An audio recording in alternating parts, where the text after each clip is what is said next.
மீனா ஹாலில் நின்று ஸ்ருதி கூட பேசிட்டு இருக்காங்க. அப்போ முத்து வரதை பார்த்த உடனே சரின்னு சொல்லிட்டு ஓடி போய் கிச்சனுக்குள்ளே பூந்துடுறாங்க. மீனா அப்படின்னு சொல்லி கூப்பிட்டுட்டே வந்து முத்து கிச்சனுக்குள்ளே வராரு. என்ன மீனா சமையல் பண்ணிட்டு இருக்கியா அப்படின்னு சொல்லிட்டு முத்து கேட்கவும், இல்லை சினிமா பார்த்துட்டு இருக்கேன் அப்படின்னு சொல்லிட்டு மீனா சொல்றாங்க. என்ன நக்கலா அப்படின்னு சொல்லிட்டு முத்து கேட்குறாரு. இல்லை சீரியஸ் அப்படின்னு சொல்லி மீனா சொல்றாங்க. சரி எனக்கு ஒரு டீ போட்டு கூட அப்படின்னு சொல்லிட்டு முத்து சொல்றாரு. இங்கே நடக்கிறது வந்து ஸ்ருதி அப்படியே எட்டி பார்த்துக்கிட்டு இருக்காங்க. பால் டீயா பிளாக் டீயா அப்படின்னு சொல்லிட்டு மீனா கேட்கவும், பால் டீ தான், நான் இன்னைக்கு பிளாக் டீ குடிச்சிருக்கேன் அப்படின்னு சொல்லிட்டு முத்து சொல்றாரு. ஏன் இது வரைக்கும் குடிக்கலன்னா இப்போ குடிக்க கூடாதா அப்படின்னு சொல்லிட்டு மீனா கேட்குறாங்க. அதெல்லாம் எனக்கு வேண்டாம், எனக்கு பால் டீ போதும் அப்படின்னு சொல்லிட்டு முத்து சொல்றாரு. பால் புதுசா பிரிச்சு உடச்ச பாக்கெட்ல இருக்கிற பால் போடவா இல்ல புதுசா பாக்கெட் உடச்சு போடவா அப்படின்னு சொல்லிட்டு மீனா கேக்குறாங்க. முத்து ஒரு மாதிரியே பார்த்துட்டு, உனக்கு தெரியாத மீனா, ஏதோ ஒரு பால்ல போடு அப்படின்னு சொல்லி சொல்றாரு. வெளியே நின்று ஸ்ருதி வந்து இதை கேட்டு சிரிச்சிட்டு இருக்காங்க. உடனே மீனா வந்து வீட்டுல பால் இல்ல அப்படின்னு சொல்லி சொல்றாங்க. அதை கேட்டு முத்து வந்து உட்கார்ந்துட்டு இருந்தவர் அப்படியே எந்திரிச்சு நின்று அப்படியே பாக்குறாரு. பால் இல்லன்னா எதுக்கு இவ்வளவு கேள்வி கேட்ட மீனா அப்படின்னு சொல்லி முத்து கேக்குறாரு. ஏன் 2 வருஷத்துக்கு முன்னாடியே சொல்லணுமா என்ன அப்படின்னு சொல்லிட்டு மீனா கேக்குறாங்க. முத்து இப்படியே பார்த்துட்டு, சரி பிளாக் டீயே போடு அப்படின்னு சொல்லி சொல்றாரு. சக்கரை போடணுமா வேண்டாமா அப்படின்னு சொல்லிட்டு மீனா கேக்குறாங்க. நான் என்ன சக்கரை வியாதிக்காரனா, சக்கரை போடு அப்படின்னு சொல்லிட்டு முத்து சொல்லவும், வெள்ளை சக்கரையா நாட்டு சக்கரையா அப்படின்னு சொல்லிட்டு மீனா கேக்குறாங்க.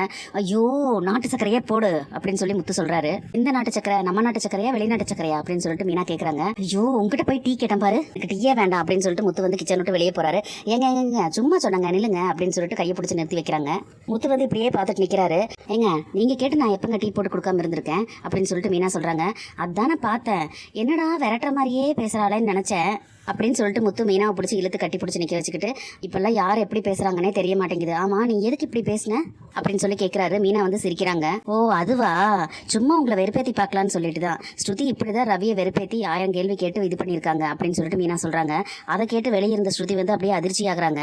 உடனே முத்து வெளியே நிற்கிற ஸ்ருதியை பார்த்துட்டு, பழகுறோம் எல்லாம் உன் வேலை தானா அப்படின்னு சொல்லிட்டு கேட்குறாரு. ஐயோ நான் இல்லை அப்படின்னு சொல்லிட்டு அங்கிருந்து தெரிச்சு ஓடுறாங்க ஸ்ருதி. உடனே முத்து வருவாருன்னு தெரிஞ்சே வந்து ஃப்ளாஸ்கில் டீ போட்டு வச்சிருக்கிற மீனா வந்து அதை எடுத்து கையில் கொடுத்துட்டு, இந்த மாதிரி எல்லாம் இருந்தாதான் வாழ்க்கை சுவாரஸ்யமா இருக்குமாமே அப்படின்னு சொல்லிட்டு சொல்றாங்க.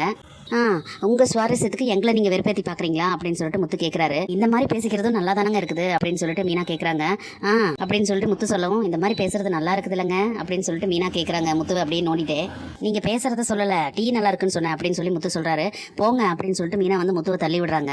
இப்படி தள்ளி விடுறதெல்லாமா உனக்கு ஜாலி அப்படின்னு சொல்லிட்டு முத்து கேட்கும். ஜாலி இல்ல என்டர்டெயின்மெண்ட் அப்படின்னு சொல்லிட்டு மீனா சொல்றாங்க. முத்து வந்துட்டு, ஓ உங்க போதைக்கு நாங்க ஊருகா அப்படின்னு சொல்லி முத்து சொல்லவும், என்னது அப்படின்னு சொல்லிட்டு மீனா கேட்குறாங்க. உடனே முத்து வந்துட்டு, ஐயோ இல்ல அது இல்ல, நானும் இதே மாதிரி உங்ககிட்ட ஒரு நாள் விளையாடுறேன் அப்ப பாரு அப்படின்னு சொல்லிட்டு முத்து வந்து டீ குடிச்சிட்டு அப்படியே வெளியே போறாரு. அப்படின்னு சொல்லிட்டு மீனா வந்து அப்படியே சிரிக்கிறாங்க. இந்த ஸ்ருதி ரவியை 16 கொஸ்டின் கேட்டு அவனை வெறுப்பேத்தி ஓட விட்டது பத்தாதுன்னு சொல்லிட்டு மீனாக்கு சொல்லி கொடுத்து முத்துவும் வெறுப்பேத்தி இந்த மாதிரி விளையாட்டு பண்ணிக்கிட்டு இருக்காங்க.